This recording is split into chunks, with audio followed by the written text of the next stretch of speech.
ಸರಿ, tar road ನೋಡ್ತಾ ಇದ್ದೀರಲ್ಲ, ಇದು ನಮ್ಮ ಚಳ್ಳಕೆರೆಯಿಂದ 40 ಕಿಲೋಮೀಟ್ರ್ ಆಗುತ್ತೆ. ಎಷ್ಟು? 40 ಕಿಲೋಮೀಟ್ರ್ ಆಗುತ್ತೆ ಸರ್. ತಾರ್ ರೋಡ್ ಫೇಸು ನಿಮಗೆ 1 ಕಿಲೋಮೀಟ್ರ್ ಬರುತ್ತೆ. ತಾರ್ ರೋಡು ಒಂದು ಕಿಲೋಮೀಟ್ರ್ ಬರುತ್ತೆ ಅಂದ್ಕೊಳ್ಳಿ. ನಿಮಗೆ 900 ಅಡಿ ಮ್ಯಾಕ್ಸಿಮಮ್ 1 ಕಿಲೋಮೀಟ್ರ್ ಬರುತ್ತೆ. ಕೆಂಪು ಭೂಮಿ, ರೆಡ್ ಸಾಯಿಲು, 18 ಎಕರೆ ಪ್ರಾಪರ್ಟಿ. ಎಕ್ಸಲೆಂಟ್ ಸಾಯಿಲು, ಸ್ವಲ್ಪ ಗಿಡಗಂಟೆ ಇದೆ, ಇದೆಲ್ಲ ಕ್ಲೀನ್ ಮಾಡಿಸಿ ಅಪ್ ಟು ಡೇಟ್ ನಿಮಗೆ ಕೆಂಪು ಭೂಮಿ ನಂಬರ್ 1 ಸಾಯಿಲು. ತಾರ್ ರೋಡ್ಗೆ ಬೇಕು ಅಂತ ಅನ್ನೋರು ಕಸ್ಟಮರ್ಸು ಬನ್ನಿ. ಇದು ರೇಟ್ ಬಂದುಬಿಟ್ಟು ಸರ್ ನಿಮಗೆ 15.5 ಲಕ್ಷ ಹೇಳ್ತಿದ್ದೀನಿ. 1 ಎಕರೆ 15.5 ಲಕ್ಷ. 1 ಕಿಲೋಮೀಟ್ರ್ ಬರುತ್ತೆ ನಿಮಗೆ ತಾರ್ ರೋಡ್ ಸ್ಪೇಸೆ. ರೋಡ್ಗೆ ಅಟ್ಯಾಚ್ ಆಗಿ ನಿಮಗೆ ಒಳ್ಳೆ ಭೂಮಿ ಸಿಗೋದು ತುಂಬ ಕಡಿಮೆ.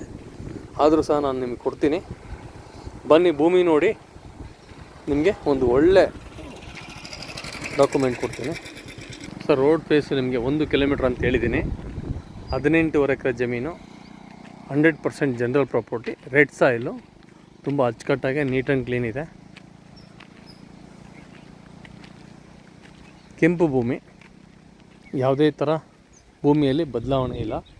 ರೆಡ್ ಸಾಯಿಲ್ ನೋಡಿ, ಇಲ್ಲಿ ಈ ಕಡೆ ಯಾವ ಥರ ಭೂಮಿ ಬರುತ್ತೋ ಅದೇ ಥರ ಭೂಮಿ ಬರುತ್ತೆ. ರೋಡ್ ಫೇಸು ತುಂಬ ಇದೆ. ಎಕರೆ ಬಂದುಬಿಟ್ಟು 15.5 ಲಕ್ಷ ಹೇಳ್ತೀನಿ. 100% ಲೀಗಲ್ ರೆಡಿ ಇದೆ. ಬಂದು ಜಮೀನು ನೋಡ್ಬೋದು.